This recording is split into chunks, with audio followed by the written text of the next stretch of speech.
This is CBC Winnipeg News.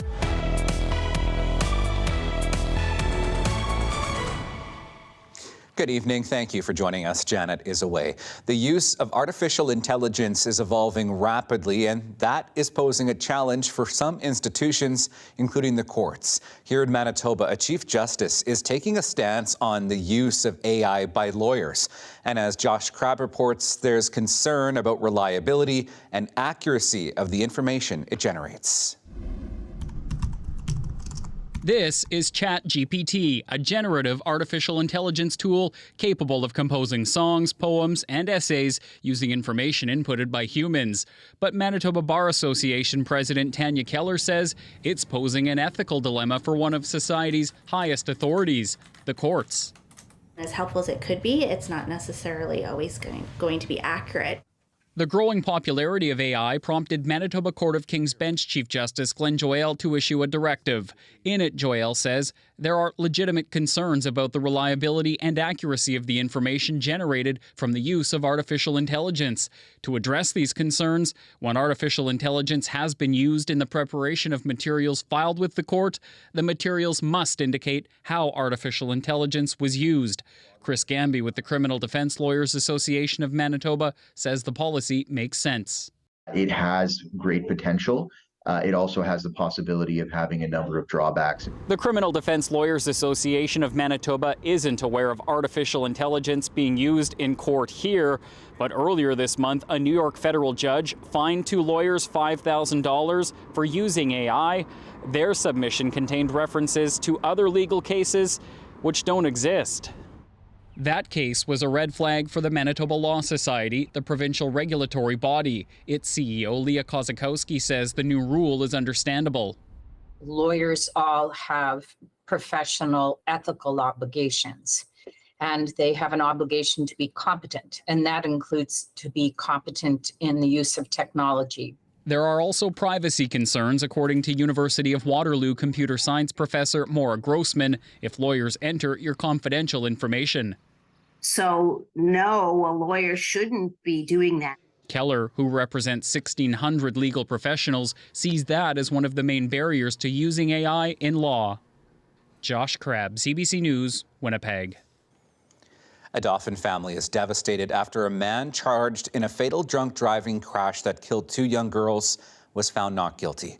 The judge acquitted the man of all charges related to the crash that happened almost 4 years ago. 4-year-old Quinn and 6-year-old Oksana Dutchison were killed when the accused's pickup truck ran a stop sign, colliding with a Dodge that was carrying two women and the two girls. The judge said there was reasonable doubt whether the accused or a friend was driving the vehicle at the time. The other man who was in the vehicle at the time has since died. Dozens rallied around the family outside of court, shouting their frustration at officials. Well, it's been almost 6 months since a man was stabbed to death inside Winnipeg's downtown library. Now a long-awaited plan to increase security is moving forward. And as CBC's Cameron McLean reports, disagreement over how to increase safety at the library continues. These security measures at the Millennium Library, metal detectors and bag checks, are likely here to stay, at least for now. A city report recommends keeping them until the lobby of the downtown building is redesigned, something the union representing library workers supports. On the interim, I think whatever it takes to ensure that they're safe and they can come home safe at the end of the day. But critics, including the group Millennium for All, say research included with the report doesn't support the metal detectors. And the data that they share in there shows that metal detectors and bag checks of this variety are highly ineffective at creating any kind of meaningful safety, and they flag it as a form of security theater. The Community Services Committee unanimously approved the report's recommendations on Thursday. That includes increasing the number of community safety hosts from 2 to 12. 2 of those would be used to support reopening the community connection space in the lobby. The report also calls for adding 5 more security guards and giving staff safety training. Councillor John Orlico wants the province to provide community crisis workers at the library and also wants regular reports on foot traffic and security incidents. I'm very confident with the community host modeling. We're going to see some very strong and positive improvement in both the the incidences and also in the attendance. And that will definitely assist in advocating for this in the budget in the 2024. A consultant to begin the work of redesigning the lobby inside the Millennium Library is expected to be hired soon. The goal of that redesign is to increase security and get the metal detectors out. Costs for that work have yet to be determined. For now, the report pegs the cost of added security and training at $1.3 million this year and $2.4 million going forward. Council will cast the final vote on that funding next month. Cameron McLean, CBC News, Winnipeg. The city of Winnipeg is going to court to try and recoup more than $1 million for courtesy tows that never happened. The city has filed a lawsuit against Tartan Towing. It alleges the company is responsible for numerous fraudulent invoices dating back to 2016. Earlier this year, city councillors rejected a deal that would have settled the dispute for less than half of the alleged overpayment. CBC reached out to Tartan Towing for comment, but we did not receive a response. The allegations in the lawsuit have not been proven in court. Manitoba's ombudsman says people are expected to reveal too much private information in order to buy a park pass or a hunting and fishing license online. In a report, the ombudsman says customers should not have to sacrifice their privacy to a third-party online system. And Kavakuyan is Ontario's former privacy commissioner. She says there's no reason to collect sensitive information like passport numbers and driver's license numbers, and says the vendor contracted by the government also does not need people's personal health information. Personal health information is being collected, which it shouldn't. And sensitive information like passport numbers and driver's license, just to get a hunting license or whatever, far too excessive. The Ombudsman's report says the province should stop collecting personal health identification numbers and destroy all records. The province says it did that last year. A Yazidi student graduates with distinction from Grant Park High School today. Shanir Khalif is a refugee from Iraq who arrived in Canada 5 years ago. Her story is one of loss, despair, strength, and resilience. CBC's Zabina Ahmed has more. Our next graduate is Shanar Khalaf. From a harrowing childhood to graduating with a high school degree, Shanar Khalaf is a Yazidi refugee from Iraq who arrived in Canada in January 2018. Teary-eyed, she remembers how her father always dreamt of seeing her graduate one day. My dad always wanted to see me graduating from high school, but unfortunately he's not here with me. In August 2014, a group of ISIS terrorists attacked Khalaf's village in northern Iraq. They killed around 500 people in the village, including her father, grandfather, and uncles. After that, they took us to jail, Syria, and other places. We were there in 2 years. After that, they took us there after a couple months. They killed my 3 siblings, 2 brothers, and 1 sister that were younger than me. After 2 years of living in captivity in Syria, Khalaf fled with her mother to a refugee camp. In January 2018, the Canadian government helped her to get to Winnipeg. When I came to Canada, I started my education again, and then I continued, and I always had a hope that I will graduate from high school. Khalaf's community and teachers supported her to learn at her own pace. I know they struggle, first as newcomers, and secondly as new learners. Jamila Naso is the president of the Canadian Yazidi Association. Khalaf has volunteered for the organization over the last 4 years. A lot of the youth in the Yazidi community have been through extraordinary levels of trauma. She always had such a way about her where she always wanted to be involved, she always wanted to give back, she always wanted to be included in everything. Post-graduation, Khalaf will work for a year to save for university.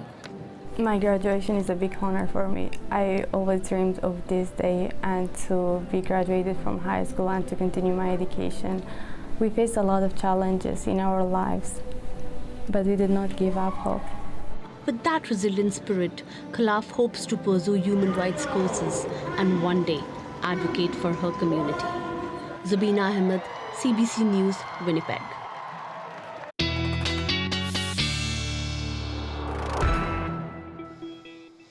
Well, meteorologist John Sauter is taking a bit of an extra long weekend, so I'm covering your weather tonight as well. And you know, it was a much more stable day today across the province than we have seen over the last couple of days. No tornadoes today, not much in the way of thunderstorms, although we did see some rain in the city of Winnipeg and parts outside of through the afternoon. Let's have a look at our watches and warnings, because we do have some weather alerts to tell you about. We have a funnel cloud advisory for the eastern part of the province into the White Shell up toward Little Grand Rapids. We could see some funnel clouds developing. Some of these may turn into weak landspout tornadoes, so keep your eyes on the skies. We should see that advisory ending within the next couple of hours or so, I'm thinking, through the early part of the evening. Looking into the north, we have a heat warning. We're looking at extremely hot conditions across all of northern Manitoba for the next 4 days at least. Temperatures hovering around 30 for the long weekend, so it's looking like it's going to be a hot, long weekend in northern Manitoba and parts of the south as well. We'll talk about that in just a bit. Here's your satellite and radar. You can see that we still do have the effects of that low pressure system starting to move out into northwestern Ontario. We did see some thunderstorm watches and a rainfall warning in northwestern Ontario. That has now ended as we see that low pressure system still making its way out, replaced by high pressure, which will bring us sunshine over the weekend here in southern Manitoba. Looking at futurecast as we get into Friday, you can see we start the day under bright, sunny skies, high pressure keeping us nice and sunny for the start of the long weekend if you have tomorrow off, like many people do. Into the afternoon, still a mainly sunny sky, a few clouds here and there, but otherwise not a bad day tomorrow. We could see a risk of some thunderstorms, though, especially in the west as we head into Saturday and Sunday. Into the later part of Saturday, we do see some possibly some thunderstorms bubbling up in Westman around the Dauphin and Riding Mountain region. Right now, temperatures hovering around 30 in northern Manitoba, Lynn Lake and Churchill very hot this hour, 23 in Winnipeg, 24 in Brandon. It's been a fairly comfortable day here in southern Manitoba. Looking at your forecast for the long weekend for Eastman and into northwestern Ontario, we're expecting temperatures in the high 20s for the weekend. We still do have that risk of a thunderstorm, some lingering showers into Kenora for the evening.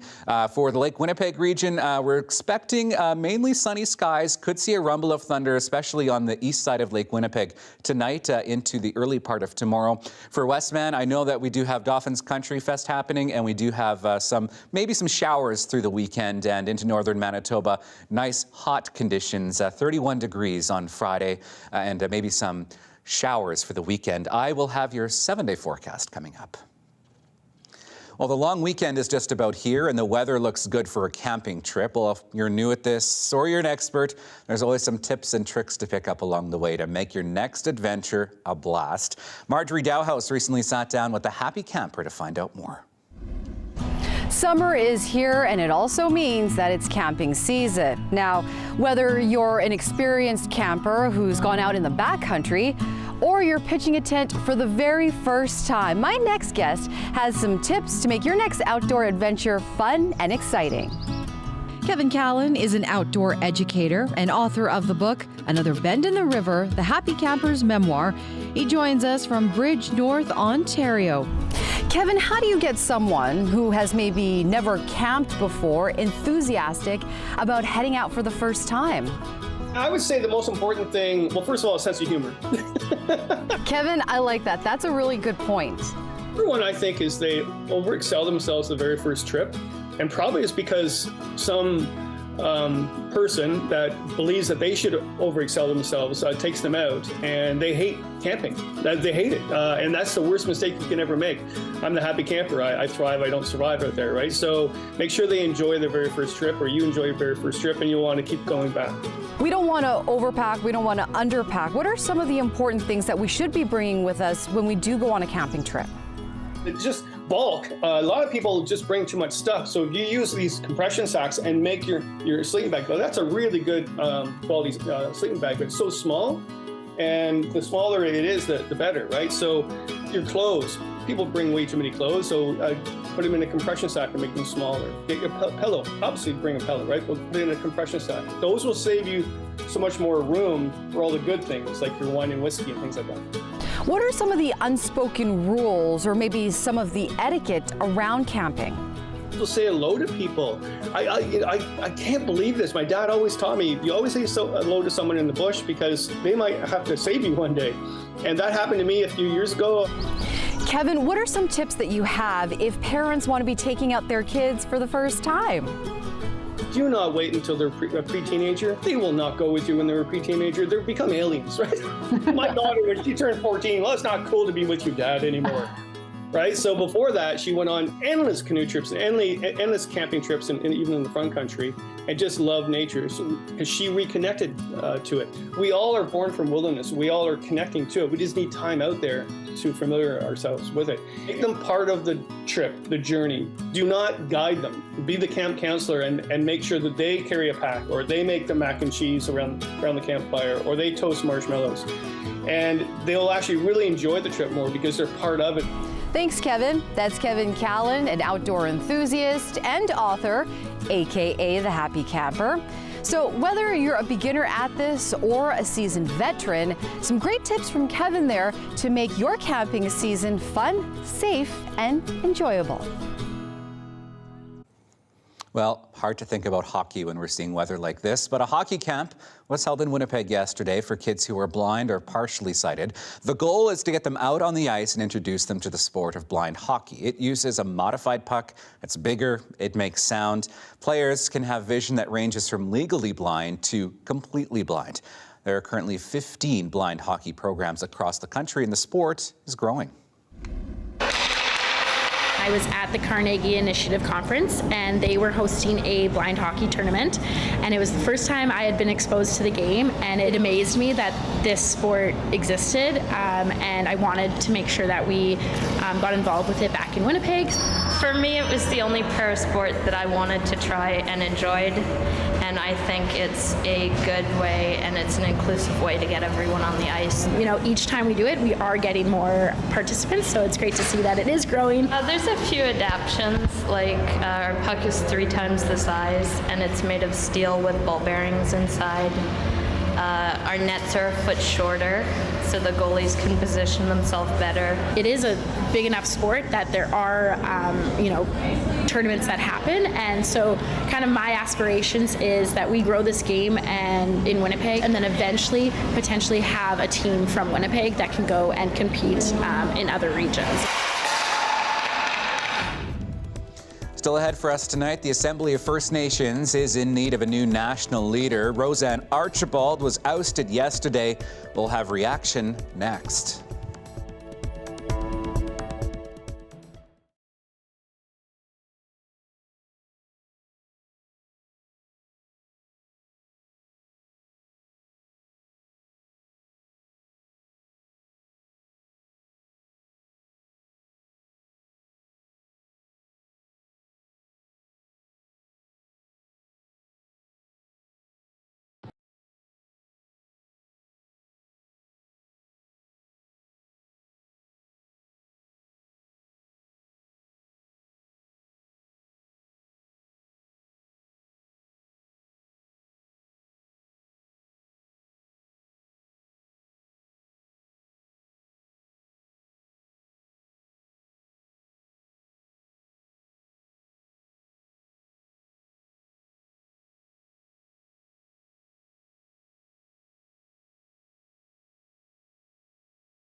The Assembly of First Nations is in need of a new national leader. As we told you here last night, chiefs voted to oust Roseanne Archibald. Even some of her original supporters voted against her. CBC's Olivia Stefanovic has reaction.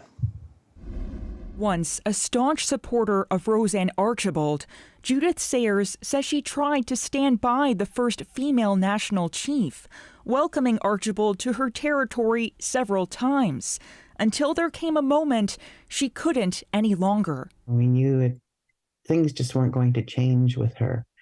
Her need to go to the media, her need to, be fighting in a public space. Sayers joined more than 160 other First Nations leaders across the country who voted in favor of Archibald's removal yesterday at a special meeting held by the Assembly of First Nations.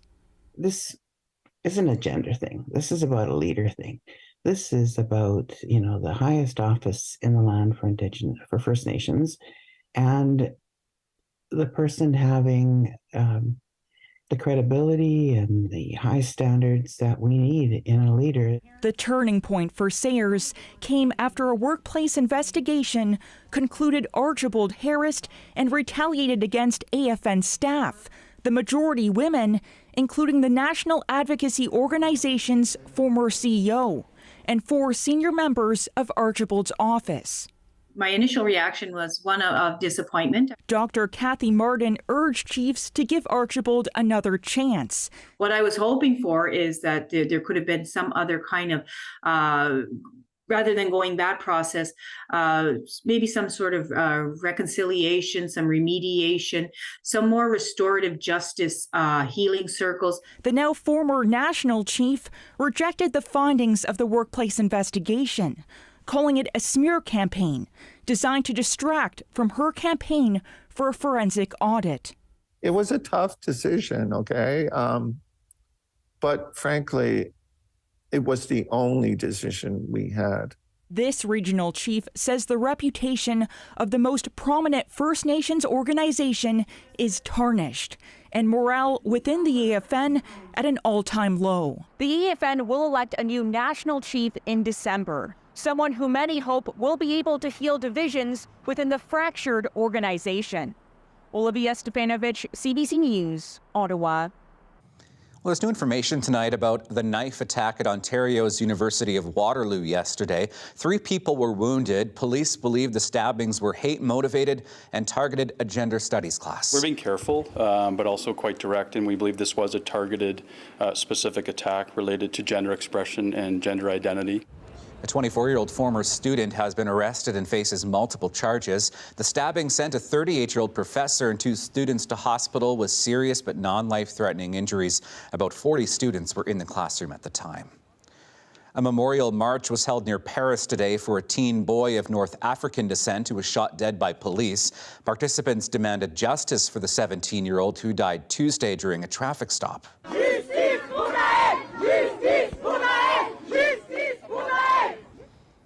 The teen's death has sparked days of rioting across the country and fed into long-standing complaints about systemic racism and police violence. The officer involved has been arrested and charged with voluntary homicide. 40,000 additional officers have been deployed across the country to help quell the unrest. Curfews are also in place in some areas. Canadian sex educator and TV host Sue Johansen has died at the age of 93. How do you feel you would perform in bed with 2 females? Johansen is best known as the trailblazing host of Sunday Night Sex Show for 4 decades. That led to the U.S. spin-off Talk Sex with Sue Johansen, airing in 23 countries until 2008. She offered straight talk and advice about sex with her signature candor and good humor. Born in Toronto, she began her career as a nurse at St. Boniface Hospital here in Winnipeg. She set up one of the city's first birth control clinics at her daughter's high school in 1970. Johansen received the Order of Canada in 2001 for her work as a sex worker. Taking another break, I'll have your Canada Day forecast and your daily lift when we come back.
All right, here is your Canada Day forecast. I know lots of events happening on Saturday, including the drone show at the Forks in the evening. We're expecting high of 30 degrees in the afternoon on Saturday, 24 by the evening. Your 7-day forecast looks like this: hot and sunny for the long weekend into Monday, 27 degrees. And then we cool off a little bit, 23 on Tuesday, 19 on Wednesday, but still not a lot of rain in the forecast. Well, if you can barely contain yourself from eating an ice cream like me any time of the day, you'll understand this hungry visitor that is tonight's Daily Lift.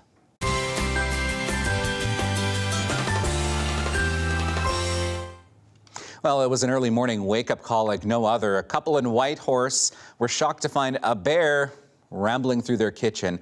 It started at the fridge, apparently, eating several containers of pistachio ice cream, and then took a stroll through the living room looking for other snacks and, left quite a mess along the way. The couple says they plan to lock their doors from now on and hide the ice cream. So, good advice. We're not here tomorrow in lieu of Canada Day, but we'll see you on Monday. Have a wonderful long weekend.